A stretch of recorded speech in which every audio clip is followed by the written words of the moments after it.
Hi, my name's Georgia, and I'm the daughter of Sri Lankan and English immigrants to Australia, and I'm now also a proud American citizen. I'd like to acknowledge the traditional owners of the land on which we have the honour of recording and producing this show, the Tongva people, and recognise their continuing connection to land, waters, and culture. I pay my respect to their elders past, present, and emerging. You're listening to Talking and Stuff, a podcast for younger folks to talk about real stuff. The stuff that they want to talk about and think about, and even sometimes just laugh about in a safe place. It's a place for the stuff that isn't easy, the stuff that is confusing, that hurts, that's a bit scary, or that you wish more folks would talk about. Some of the things we do talk about might bring up a lot of feelings and thoughts for you. If anything you hear here worries you, please reach out to someone you trust and tell them how you're feeling. If you aren't sure who to reach out to, please reach out to me via the email in the show description. We are here for you, and you are never alone. Thank you for joining us and listening. We love having you here, and if you ever have something you'd like to share, we would love to talk with you too.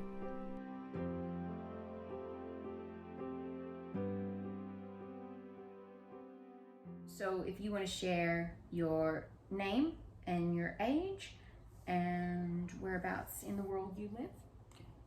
Hi, my name is TJ Tyler, and I'm 13 years old, and I live near Cheviot Hills, or Beverly. Nice, so you're a Los Angeles boy. Yeah. And you've always lived in LA? Actually, I was born in New York, and for the first 4 months of my life, I didn't realize that. raised there, yeah. What part of New York do you know? Manhattan. Oh, wow. Yeah. Do you remember much of that time? Nope. No. Have you been back? Yeah, we visit there almost every other year. So. Oh, that's really cool. Are you happier that you're an LA boy, or do you wish? Yeah. Yeah. What makes it that was so obvious? What is it? Just the space and the space, the environment, and the beach, probably. It's a bit warmer. Yeah. Just a Yeah. bit. I can't handle cold weather, so New York and me, great during summer. Mm-hmm. But the idea of being there at winter? We have actually. It's been really cool. We have a parka because I was really young, so I liked it. I didn't deal with the cold well. I had to wear a big parka or whatever. Yeah. Yeah. To bundle up. Yeah. Totally. I think I'd like to experience for a day, but then I'd be like, okay, no, I want to go back to LA where it's warmer. Yeah. Okay, so you are in 8th grade. Mm-hmm. Do you like going to school? I do, yeah. I really enjoy it, actually. Except I think the only thing that I hate about school is probably the homework. Have you heard that there's a big movement to cut out homework? I have not. Yeah. Homework is very helpful, I guess, to teachers and helps you learn, I guess. But it's also really frustrating for other kids, yeah. Yeah. What is the frustration? Is it because you're I've just been at school all day? Yeah. I want to have my life, or are you thinking this homework doesn't help me? What's the frustration for you with homework? Well, you already go to school 7 hours a day, and then you come home and you have extra 1 or 2 hours of homework, and that takes away a lot of time in your day. Question, because we're going to make the case for no homework here. Maybe we'll send this to LAUSD and be here, see, I told you, you shouldn't do homework. Do you think you actually do constructive work when you're doing homework? I think it's sometimes really hard to focus, and how it drops your grade significantly, if you don't do it well or right. But then again, someone say, I think unfinished classwork should be turned into homework instead of you getting a separate assignment. Right. I think that's actually a good, yeah. You get homework if you don't finish the schoolwork. Yeah, exactly. Yeah, if you have some work in class, and that should be transformed into homework if you finish it. I think that's it. Pay attention. I'm saying that's actually a genius idea, because that way then you are also motivated during school to work harder and not just twiddle thumbs, which I don't think anyone actually does anymore. Does anyone whoever actually did just twiddle their thumbs? It's never a thing. Yeah, sometimes. Yeah, maybe. That'd be so amazing if you just cut to an 8th grade class and it's just all these kids doing this. They're we're bored, we're twiddling our thumbs. What subjects do you like? Probably math. Yeah, Sorry, for the people listening, I just made a very surprised face. What is it that you like about math? No offense that I'm seeming surprised. I just was not a math person. But what do you like about math? Although like it's usually not that easy. Like before this year, it was really easy to me. But I got in like algebra 1 and stuff like that. It got really difficult. But I just like how it just all makes sense with numbers and how it's not all. It just all like connects to each other. So then, are you the kind of person that is a bit different to me, which is funny because now in getting older, I'm becoming more like you, is when I was in school, I liked subjects that didn't have an answer, that like I could have an opinion and it could be right. Sounds like you're more the person that you're like, I want to know what's right or wrong. Yeah, usually, yeah. It's just, it seems like, you shouldn't say like this is your answer, then like define it instead of like not like having like a certain answer where it is kind of like in like English homework. So yeah, where it's subjective. Yeah, almost like they could be like, well, I really like your opinion, as opposed to no, the answer in the textbook says yes or no. I can understand that. I guess it makes it easier as well. So now you recently joined a ski team. Is that through school or is that separate?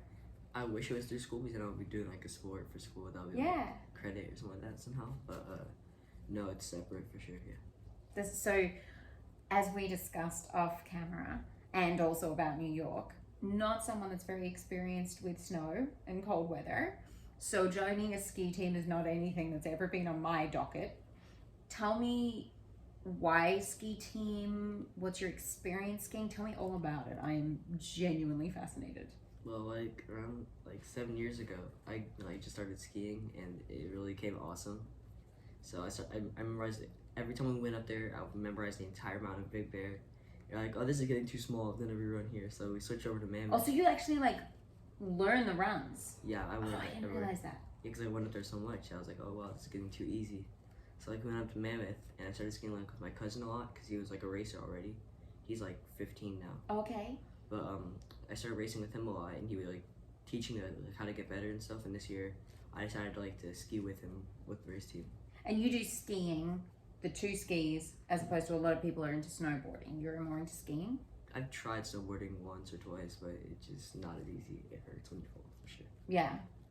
And so skiing for you is about fast times on runs? Is that, I literally am starting from zero here on my understanding here. Like I've seen Winter Olympics for sure, but so you do like speed on a certain course. That's your goal. You try turn like around gates. Oh yeah, those the things that knock side to side. Yeah. I know them. See, the things. That was my technical name for them. Now are you good? I'm intermediate compared to like the other people like in my age bracket who are probably been doing this for like a while. They have like ski dads, stuff like that, or ski uncles who do everything with them. But yeah. So that's interesting. So you bring up an interesting point. I know that a big part of skiing for you is getting to do that with your uncle and cousin. You mentioned your cousin. So is it you, your uncle and cousin that he's kind of your mentor in skiing? Is that right, your uncle? My uncle's not the nicest person. No offense, of course. But he's pretty awesome, yeah. He does everything. He helps a lot, yeah. That's really cool. So is he a bit of a taskmaster with it? Is that what you mean? Yeah, he's really like on the dot schedule. Yeah. I mean, that's kind of good. Yeah. Sort of. I mean, as a young person, you're like, oh, I can't really bother. But later, probably when you're older, you'll appreciate. You're like, oh, cool. I'm glad he kept me on a schedule and kept me, because something that's weird about like mentors or adults in our lives is we fight against their keeping us accountable, but later we're usually pretty grateful that they did. Now it sounds like he's kind of being your male presence, like dad figure for a bit for you when you're skiing and stuff. Is that true? Usually, yeah. So we were sharing earlier that so your dad's not in your life right now. You're with your mom all the time. What does that feel like for you? I've usually actually become accustomed to it because I've been with her for so long, and I think it's getting easier for her at the same time. Yeah. Do you wish to have like somebody that can do the dude stuff, the guy stuff? That would have been nice, yeah. Yeah. That sounds awesome, yeah.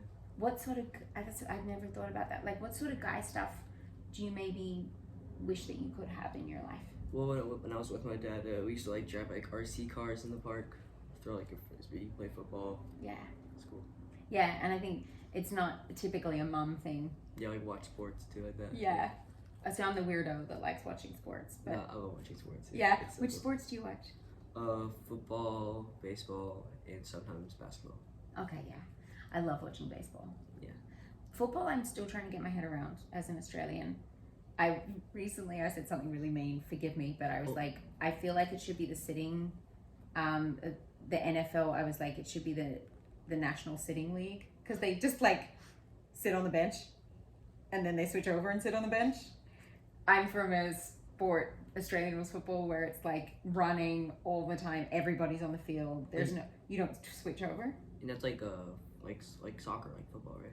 It's almost like if you were to take soccer and NFL together in a way and mash them together, it's a little bit closer. So the constant running, and there isn't a defense and an attack. Like that's not a thing. So I was being mean about it, but I'm still trying to get my head around it. Are you a Rams fan? I am not really, actually. I don't really cheer for a team. I just like to watch the sport sometimes. You're like an actual sports fan. Mm-hmm. I don't like any teams yet. I think that's great, because people that don't have like active like passion about one team, it means they actually like the sport. So I love that you really are the genuine thing.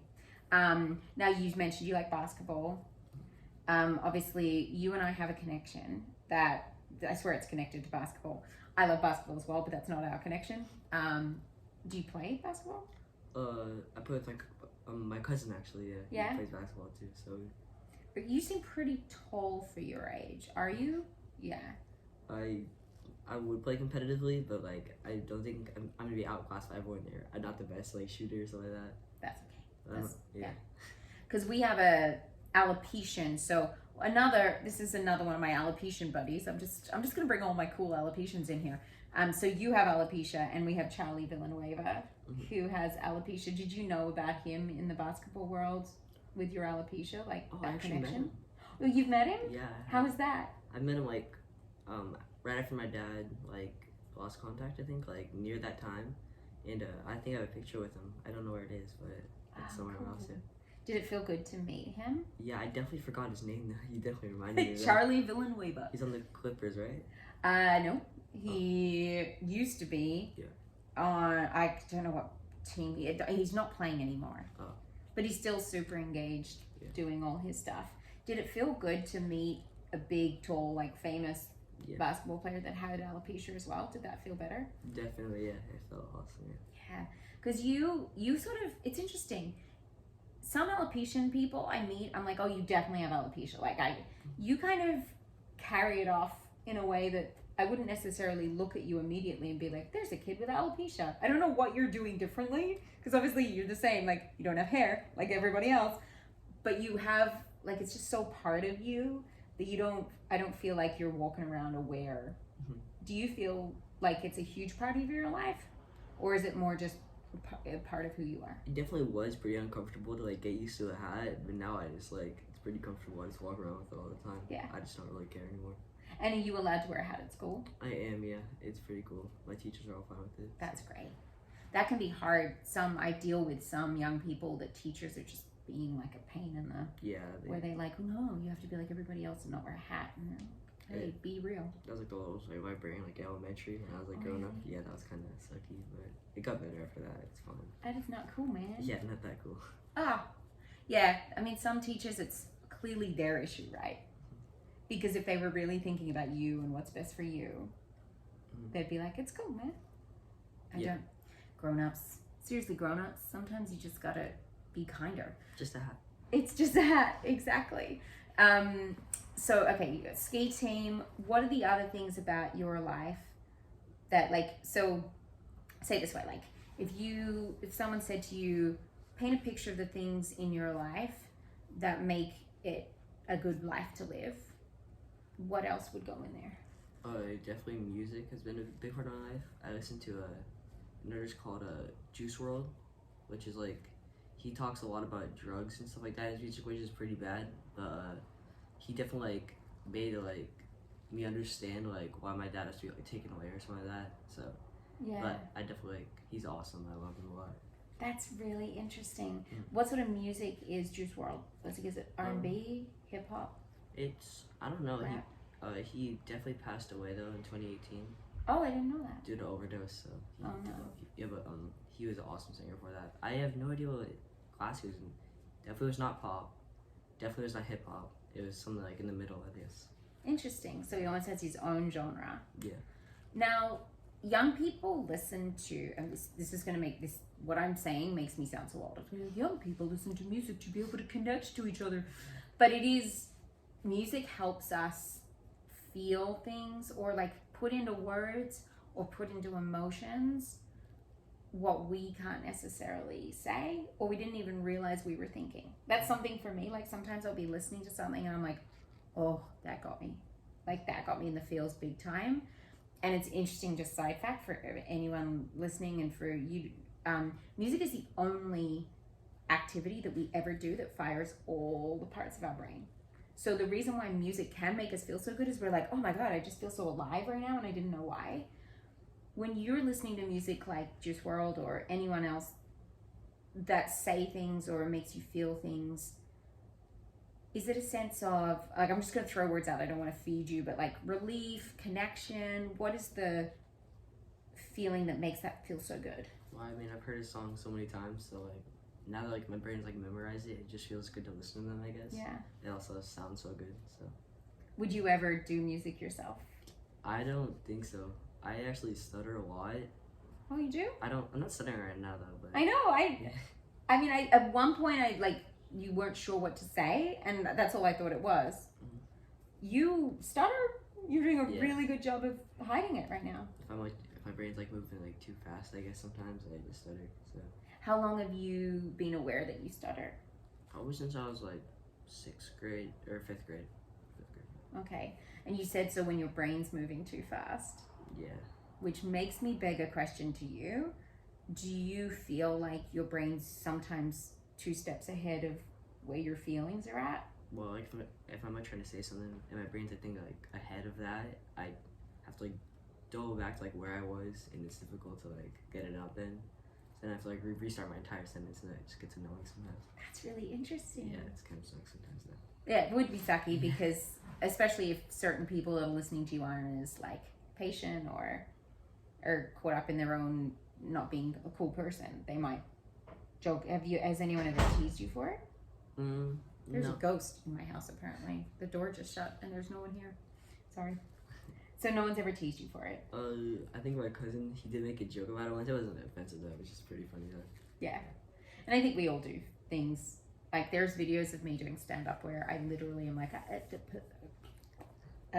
that was not a sentence. So I think we all do get there. But if it's something that happens for you regularly, I have to ask then, because I have a nephew that is like this, and a couple of friends where it's like you can see that their brain is moving too fast.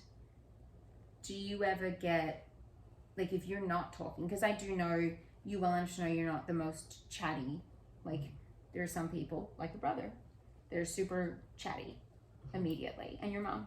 Yeah.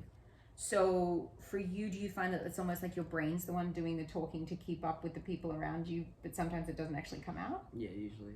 Yeah? Now, I have to ask, because I am, if the answer is no, it's okay.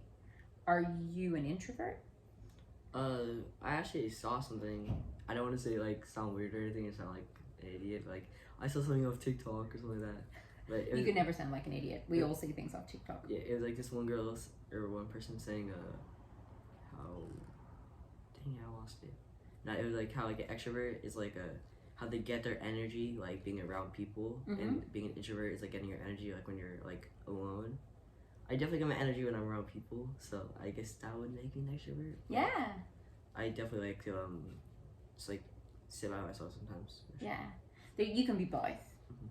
Some people call that an omnivert or ambivert, whichever one works for you. It's interesting because had I had to guess, I would have said you're an introvert. But that is an assumption that I make because you're quiet, right? And it's funny how we sometimes make judgments about people like, oh, if they're quiet and shy, they must be an introvert. If they're loud and outgoing, they must be an extrovert. Yeah, so I thought it was too. Yeah. So I'm loud and outgoing, but I'm an introvert. And you're quiet and an extrovert. So we're the opposite. Yay, that's so cute. What is it about being around people that gives you energy? I don't know. I just feel like more excited. I'm looking with my friends. I feel like I could be just like be more like loud and stuff like that. More extroverted. There's not. So the people that you're around almost encourage you to be yourself and say the things that maybe your brain's thinking that your voice, your mouth doesn't catch up with. Yeah, I think so. Oh, that's really cool. Are there a group of people in your life that you would think of that are the best at doing that for you? Yeah, definitely. I have like this, not too small, but there's a group of friends that like that I met in elementary, and I've stayed with them my whole life basically. So, Yeah. Like, since like kindergarten. So. That is so cool. Yeah, they're really awesome. Yeah, and I still like call them every day. So they're really cool. That's really. How many people in that group that you would sort of say? Probably like there's usually like 2 or 3 that are my best friends, but they're like 5, 6 people in my group. It's awesome. That's really special. Yeah, hold on to that. Because of course I moved countries, right? So a lot of those people I lost track of for years. We've now, like as grown-ups where they've got kids and stuff, like, oh my gosh, it's so scary. When I see because I had one friend, Steven, who was like my best friend through the beginning, and he's got 3 kids now. I'm like, hang on, what? No, we're still kids. So hang on to those friends, because we lost touch, and that always made me sad. But I'm glad you have them. With your alopecia and having that, do you find that it makes it different how you see other people with differences? And for the record, for the podcast listeners, I did the bunny ears then. I'm leaving the bunny behind us.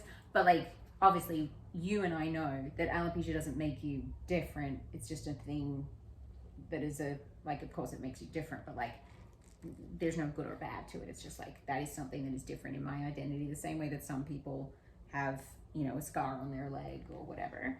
But have you noticed any difference in the way that you treat other people that are feeling like there's something visible for them?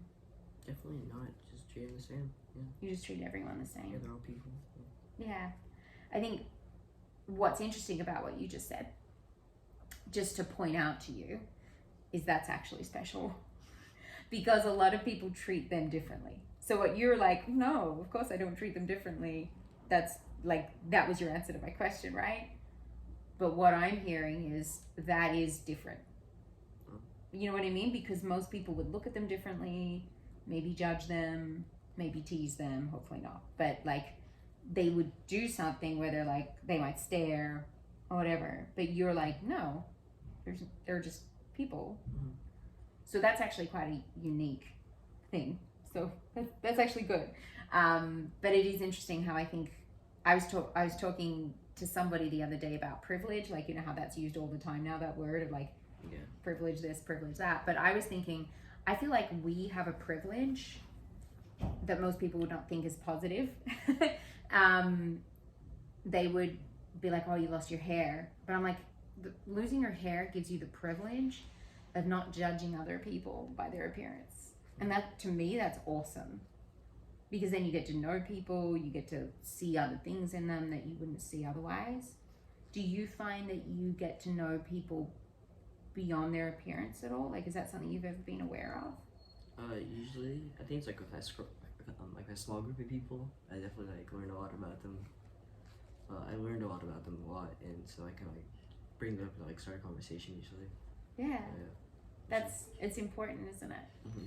I think just going through stuff when you're younger immediately puts you one step ahead for being able to communicate and connect with people. So I'm grateful in a way that you get that. And then because you're an extrovert, you get something from the experience. See? It's magic. It's so perfect. So you're into video games as well. Mm-hmm. What video games do you play? About a year ago, I sometimes still play, but Fortnite is pretty cool. A lot of people say that's bad and stuff like that. I don't think it's that bad. It's kind of I guess bad as in old school, like we've already played it, or well, bad as in not a good game? People call it a kid's game, stuff like that. How it's it takes a lot of skill. It does, but I know a lot of grown-ups that play a lot of Fortnite. Yeah, it's not that bad of a game. It's pretty good. Yeah. I play Apex, which a lot of people say it died again, but it's still a pretty fun game that I play. Okay. With friends, yeah. Yeah, so you like the more multiplayer, connecting with your friends playing games. Do you play any games where it's just you? I play like Legend of Zelda sometimes, which is awesome. I don't play it that often though. It's really difficult. Yeah. Still haven't passed it. That's okay. No judgment. I know a lot of people that have not. So we're not going to judge you at all for that. You're so cute covering up your spider. I know this is probably every 8th grader's least favorite question. So please forgive me. Have you thought about where you want to go in the world for your future? I know. How much did you hate that question right now? Scale 1 to 10. Probably like a 7. Yep. Okay, that was honest. Yeah. I think I hate asking it because it's like I'm in 8th grade. Like I don't want to have to think about that. I still genuinely no idea. And so you have no idea. It's like California is really expensive and stuff like that. But I don't want to like move like too far because like nobody's there. Yes. Really, You don't want to go out to the middle of nowhere. Like Wyoming. I don't want to go to Wyoming. Sorry, Wyoming. You will not be getting TJ anytime soon. What if you had to paint the perfect picture? Like once again, you've got this perfect picture of the things that make you happy. In 20 years' time, what would you be doing? I don't know. It sounds really stupid. Like I was like, I just want to be like an Uber driver. I don't know. Like get to know people easily. That's so cool. Just do something where you get to meet new people every day, driving them around. Yeah, like bartender, usually stuff like that. Yeah. I think that's you surprise me, TJ, but not like now that we're talking more. It just makes me so happy to hear that you really are a people person. And I mean, you're adorably wonderful, and I'm loving this connection. But you're genuinely quite shy at the start when you first meet you. So it's just so interesting to see beyond the first impression of someone who they really are. It makes this, it's so special. Okay, so flip side of this, we've got the picture that makes you happy, right? What about if you were to share anything, like say you had to paint a picture. Are you artistic at all, by the way? I keep using this reference. Okay. I suck at art. Great. So, great reference, Georgia. We'll pretend that you're Picasso, and you were painting a picture about the things that aren't so good in your life, within what you feel comfortable sharing, obviously. What would go in that picture? The dad part, that sucks. Yeah. Yeah. For sure. And the Mason part, that also sucks. Yes. Thank you for bringing Mason up. So, you've got dad in the center here of your picture, which is so tough, and I'm so sorry that you're going through that. It's so hard to have somebody that's important to you not be able to be present because of something that's going on for them. Like I think that's what's so hard is for you to not, you know, it's not your fault, but sometimes it's hard for us to feel that in our body. So I'm really sorry that that's happening. And then there's something else that was totally out of your control as well, which is Mason. Do you want to share a little bit about who Mason was to you? Sure. Well, like in preschool, it didn't sound that important, but it was pretty awesome.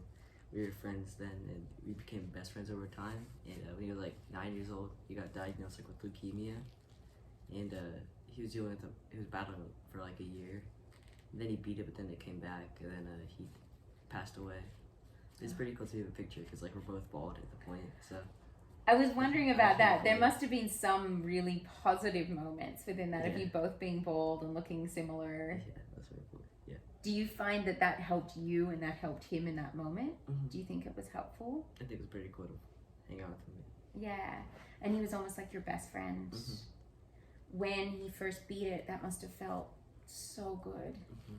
Yeah, it felt awesome. I got to see him a couple times. Yeah, and this was all happening during the pandemic. You were sharing earlier, so you didn't actually get to be in person near the end.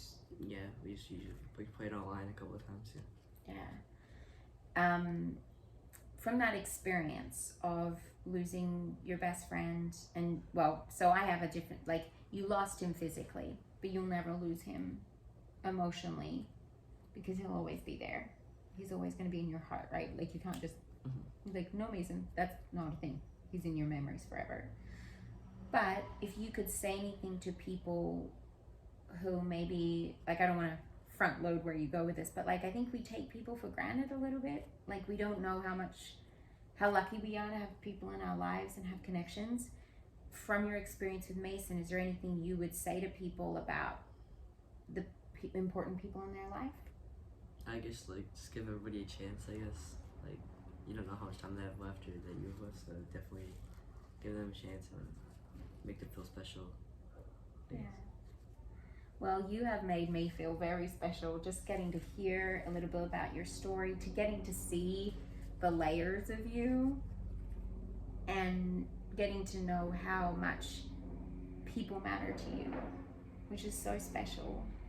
And it says a lot about who you are as a person, your mom, your family, you know, both parents make the person. So, and your brother, like you can tell you have a great relationship with everyone, and it's just so lovely to hear the roles that you play within that of being a people person and connecting and all that stuff. Is there anything else I just don't want to finish this without giving you a chance to say everything you'd like to say. Is there anything that you would like to say to people your age or anyone that might be watching or listening to this about the way you see the world? Definitely, the world's awesome, so don't take that for granted either. And just enjoy life usually, because you're also really young, so you have so much time left until like you have to like go to a job or do anything like that. So definitely just like enjoy it. And usually like people are like scared like to get a job, like they want to like get a job like that they like, but like sometimes like the way I see it is like if you want to like start working early or something like that, get a job like that even like you don't like, but a job like provides for you to do something that you do like. So that's interesting. Make it possible to do the things that you like regardless of how that happens. That's very good advice. Thank you for that. I might have to think about that advice myself. This has been wonderful. Thank you so much. I look forward to staying in touch with you and the world getting to hear your story. Thanks for listening to Talking and Stuff. All of the young people interviewed have done so at their own choosing, and were given final approval on all videos and audio before it was shared. This is their story, their thoughts and feelings, and it is my honor to share them with you all. We share these conversations with love for them, their families, and for all of you. If you don't feel comfy reaching out to us, but do need someone to support, we recommend you call the SMAHSA hotline on 1-800-662-4357. It's free and available to you 24/7.